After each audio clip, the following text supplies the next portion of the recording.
Jeg vil gerne fortælle om den her model, fordi det er en Lego-model af den første flyvemaskine, som vi vil genkende den i moderne i dag.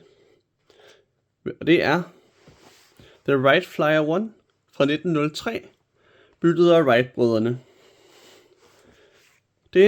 Den her flyver var det første eksempel på heavier than air flight, det vil sige motoriseret flyvning, som imod kontrast til varmluftballoner, som man havde prøvet før.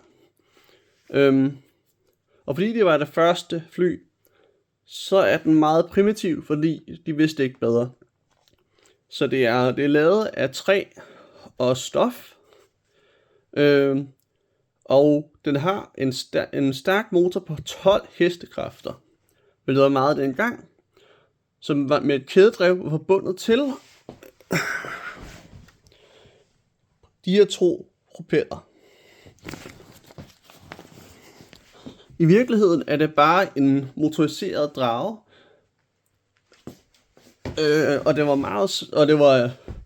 man fløj den ikke rigtigt, som man var heldig på, og håbede på, at den ikke crashede, mens den fløj, for den var meget svær at flyve. For at sige kilo dengang. Og for at sikre den, så kørte den på de her spor her.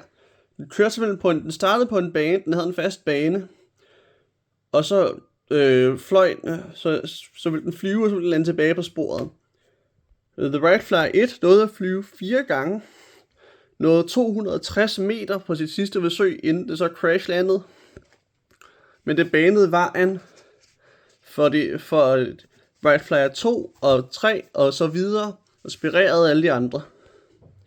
Hvis man vil se denne her i dag, skal man tage til The Smithsonian Museum i USA, hvor den stadig står.